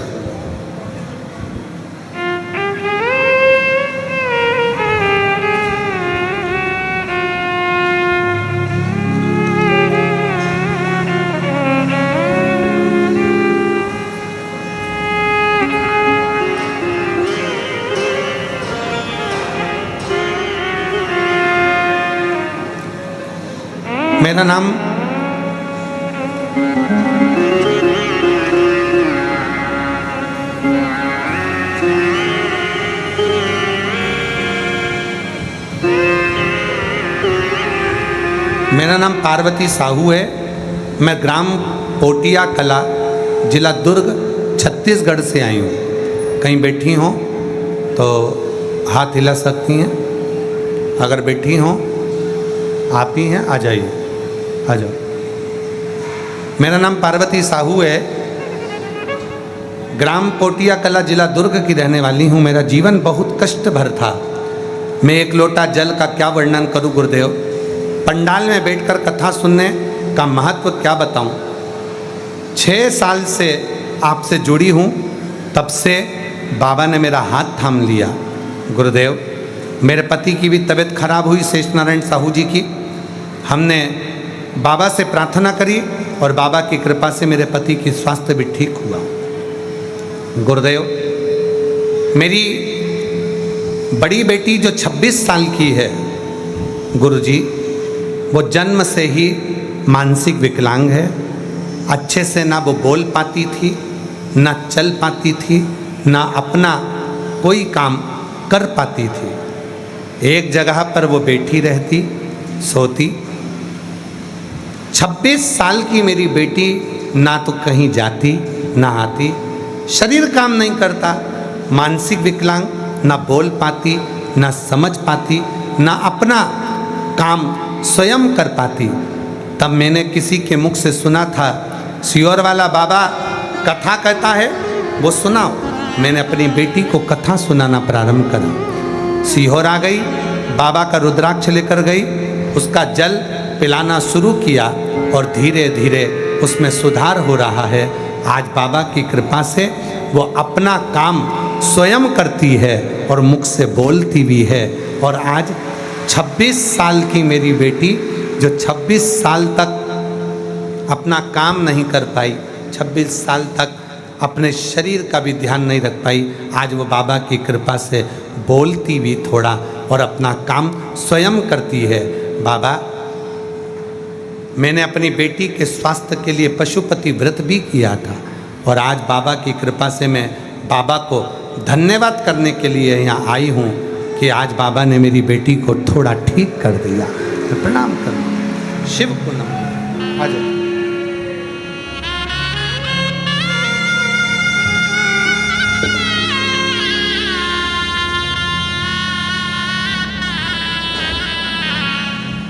जो जैसी भावना लाया वो वैसा ही आंवले का हटाओ ना बेलपत्री का हटाओ, बाबा के दोनों खाली उसे लौटाया वो मन ही मन हर्षाया कर दिया माला माल काशी वाले ने लुटा दिया भंडार काशी वाले ने लुटा दिया भंडार काशी वाले ने कर दिया माला माल काशी वाले ने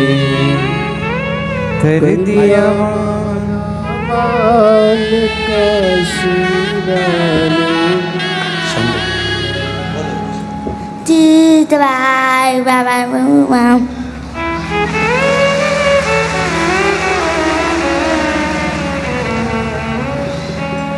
बोल नहीं सकती थी, सुन नहीं सकती थी, बाबा की कृपा से वाणी आई है, बोलना चालू करा है। बाबा एक ना एक दिन श्रवण भी देगा और पूर्ण बुलाएगा भी, ये शिव की कृपा होगी।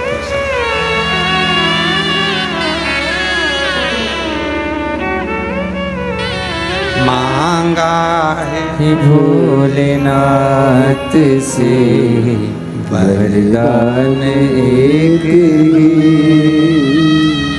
मांगा है भोलेनाथ से वरदान एक ही, तेरी कृपा बनी रहे जब तक है जिंदगी, तेरी कृपा बनी रहे जब तक है जिंदगी। बोलो बोलो, मांगा है भोलेनाथ से वरदान एक ही। आवाज नहीं आई, आप सब प्रार्थना करो, बोलो मांगा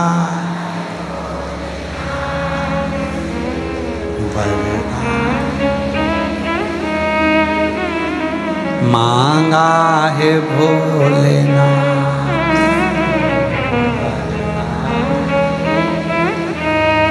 तेरी कृपा बनी रहे जब तक है जिंदगी, तेरी कृपा जब तक।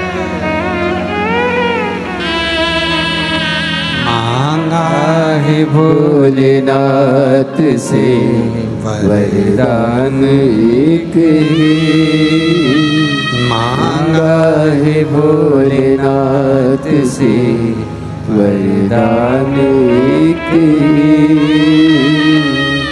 तेरी कृपा बनी रहे जब तक है जिंदगी,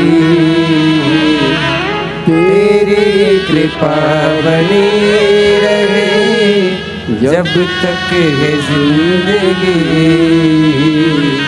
मांगा है भोलेनाथ से वरदान एक ही, मांगा है भोलेनाथ से वरदान एक ही। शिव तत्व किसको कहे, शिव की उदारता किसको, शिव की करुणा किसको कहे। भाई तो भेज दे इसको, दे दे, इसका भाई है ना गुड़िया का।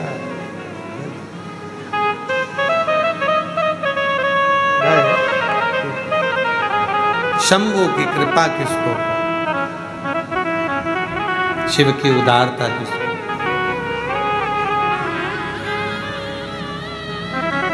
एक बेल वृक्ष भी अगर किसी के यहाँ है, समझ लो पूरा स्वर्ग, पूरा वैकुंठ, 33 कोटि देवता आपके आंगन में निवास करते हैं। आपके सोचना ही नहीं कभी भी। कहे ना महाराज,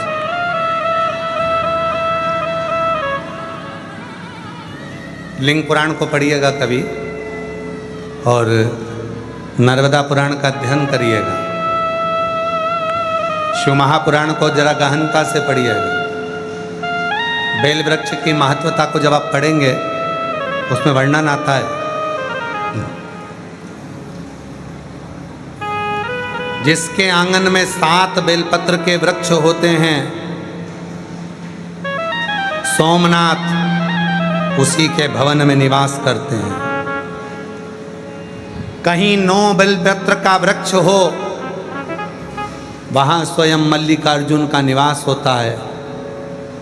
11 बेलपत्र के वृक्ष जहां पर लगे हुए होते हैं, मेरा काल अधिपति महाकाल वहीं निवास करता है। 17 बेलपत्र के वृक्ष जहां लगे होते हैं, वहां ओमकारेश्वर स्वयं विराजमान होते हैं। 21 बेलपत्र के वृक्ष जहां लगे होते हैं, वह स्थान केदारनाथ बन जाता है। 31 बेलपत्र के वृक्ष जहां लगे होते हैं, वो स्वयं भीमा शंकर का स्थान बन जाता है।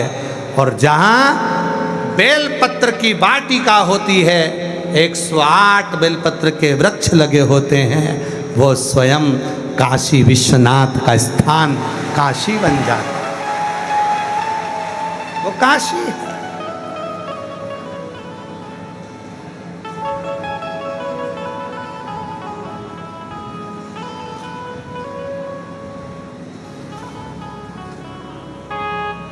काशी में गंगा ज्ञानवापी, मसान काशी का मणिकर्णिका घाट और काशी का विश्वनाथ।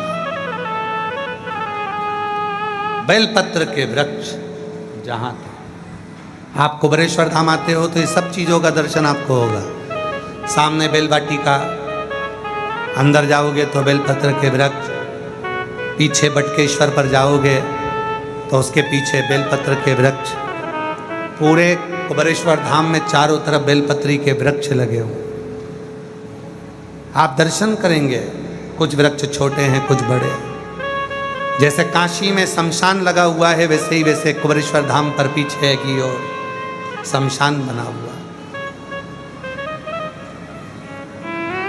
जैसे काशी में ज्ञानवापी है, वैसा ही कुबेरेश्वर धाम का जहाँ कंकर शंकर रखा हुआ है, जिस शिला का आप दर्शन करते हो, 2 त्रिशूल लगे हैं, उसी के पास में एक वापी है, कुआं है, उसके ऊपर छत डाल दी गई है।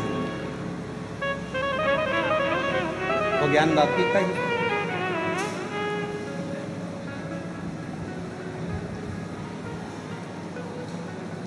हृदय से जब हम शिव को पुकारें, शिव क्यों, एक बेलपत्री का वृक्ष भी अगर अपने घर के आंगन में है, गमले में है, एक बेलपत्री का वृक्ष भी यदि हमारे यहाँ लगा है, समझ लेना संपूर्ण ब्रह्मांड का अधिपति भगवान शिव, भगवान नारायण और ब्रह्मा 33 कोटि देवता के साथ में हमारे यहाँ पर विराजमान है। हमें कहीं जाने की जरूरत नहीं, स्वयं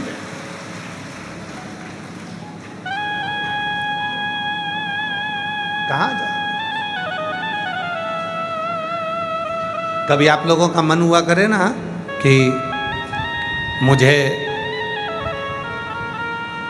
अयोध्या की परिक्रमा करना है, वृंदावन की परिक्रमा करना है, काशी की परिक्रमा करना है, उज्जैनी की परिक्रमा करना है, नर्मदा की परिक्रमा करना है, गंगा की परिक्रमा करना है, सरयू की परिक्रमा करना है। जिस दिन तुम्हारा मन कर जाए कि मुझे परिक्रमा करना है, प्रदोष का दिन देखना, प्रदोष काल का समय देखना और बेलपत्री के वृक्ष के नीचे जाकर 11 परिक्रमा नमः शिवाय कहते हुए, ओम नमः शिवाय कहते हुए, श्री शिवाय नमस्तुभ्यम कहते हुए लगा लेना और वहाँ की रज को अपने मस्तक पर चढ़ा लेना। सारे तीर्थों की परिक्रमा का फल प्राप्त हो जाए। एक बेलपत्र के वृक्ष की परिक्रमा सारे तीर्थों के परिक्रमा का फल दे देती है। एक बेलपत्र के वृक्ष की परिक्रमा सारे सरोवरों के तीर्थ का परिक्रमा का फल प्रदान कर देती है। वो बेलपत्र का वृक्ष कोई साधारण नहीं होता, जिसके नीचे स्वयं गौरी शंकर निवास करते हैं, स्वयं गौरी शंकर।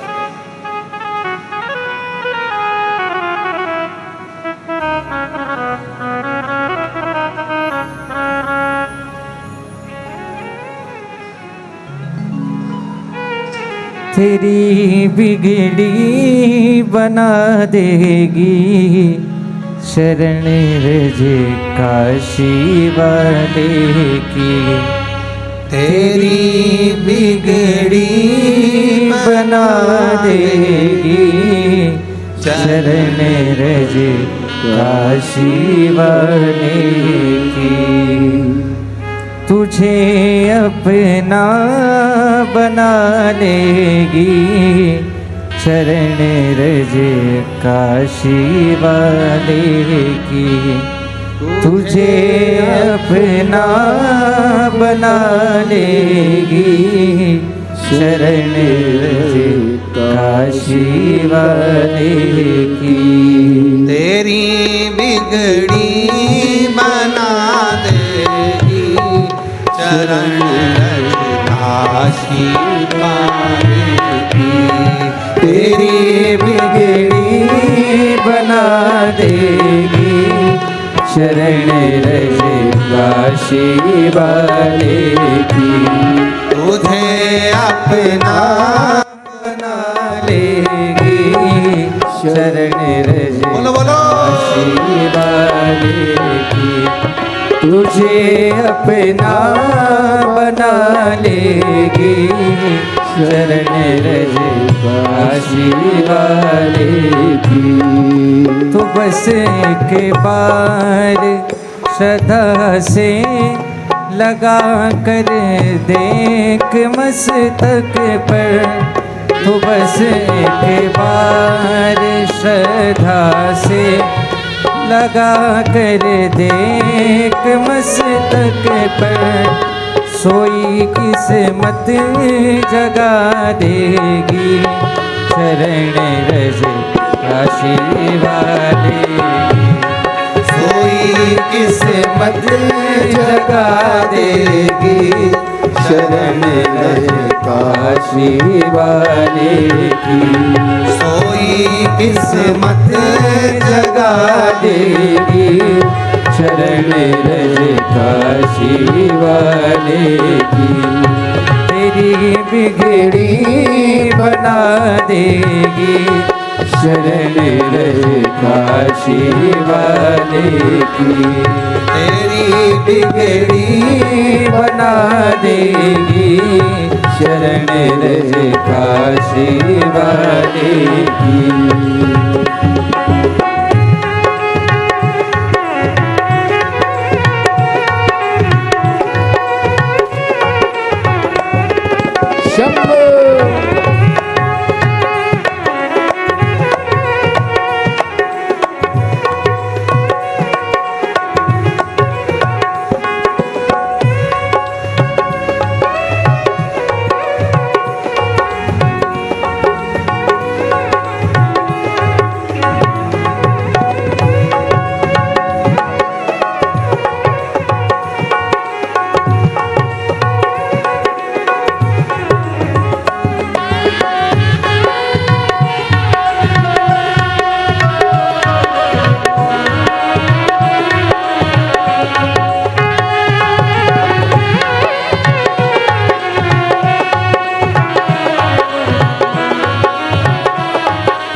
लाखों आंधियाँ आए, दुखों के घोर बादल हो या लाखों आंधियाँ आए, दुखों के घोर बादल हो या लाखों आंधियाँ आए, तुझे सबसे बचा लेगी शरण रज काशी वाले की।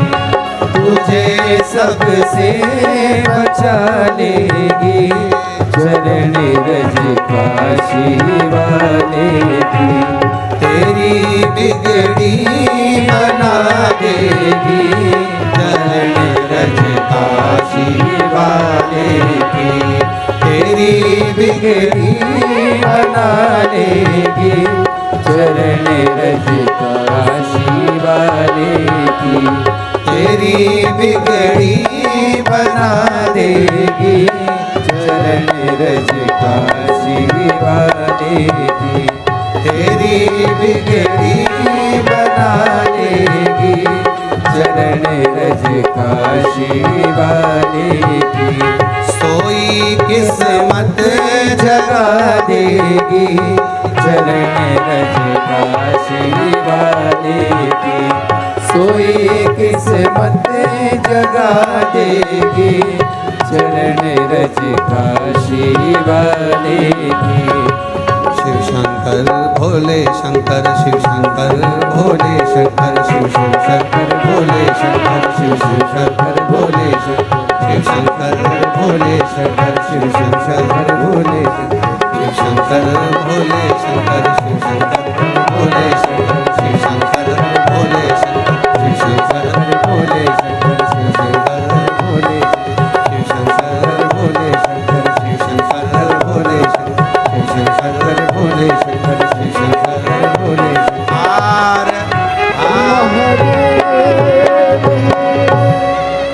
अपने स्थान पर बैठकर बाबा से अपने मन का भाव कहिए। आज कथा का द्वितीय दिवस है, दूसरे दिन की कथा आप लोग ऑनलाइन श्रवण कर रहे हैं। सोई किस्मत जगा देगी, चरण रज काशी वाले की।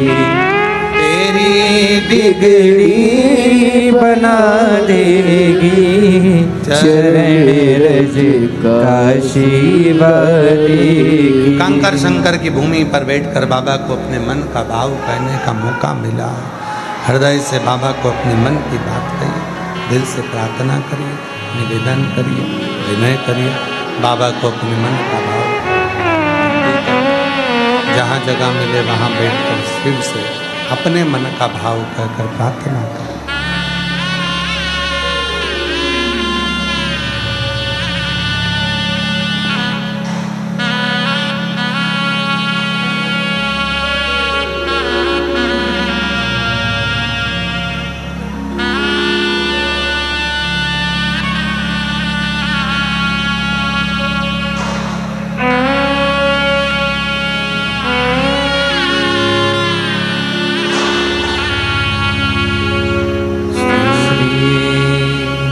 शिवाय नमस्तुभ्यं।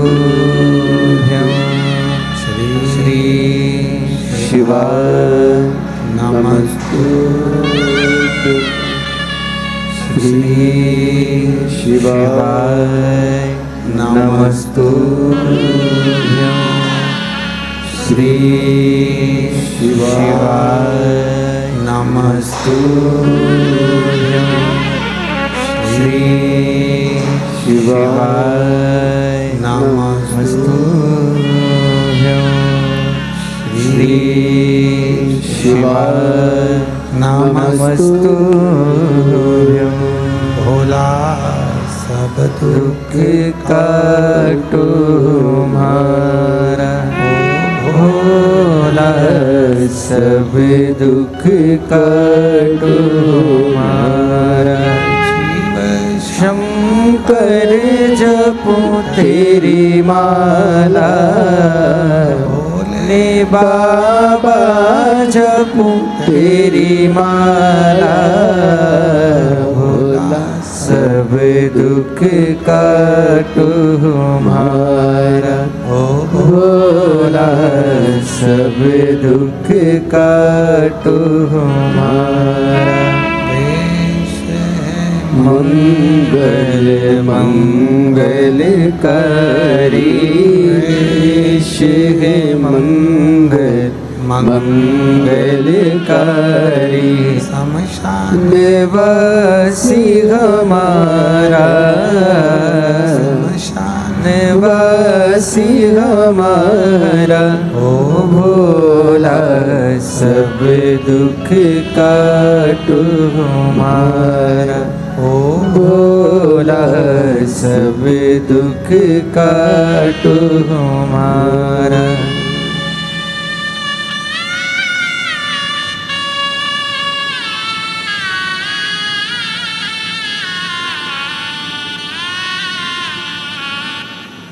बाबा देवादिदेव महादेव भगवान शिव वरदानी त्रिकालदर्शी कैलाशी अविनाशी भगवान शंकर की पवित्र कथा कर रही, शिव महापुराण की कथा वर्णन कर रही, शिव तत्व कह रहा।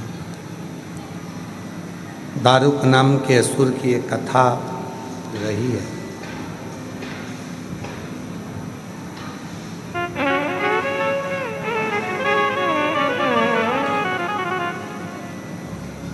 दारुका और दारुक दोनों ने शिव भक्ति करी है, थे असुर और शिव भक्ति,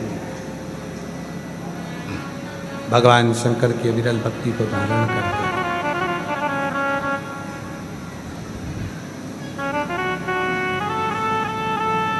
और ऐसे ऐसे वर दारुक असुर ने दारुका ने मांगे थे, ऐसे ऐसे वर दारुक और दारुका ने मांगे थे जो भगवान शिव ने उनको प्रदान करे।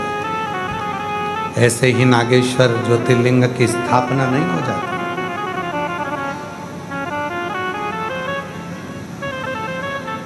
जिसने शिव को जान लिया, शिव ने उसको देना प्रारंभ कर दिया। ब्रह्मा जी भगवान शंकर को नहीं जान पाए,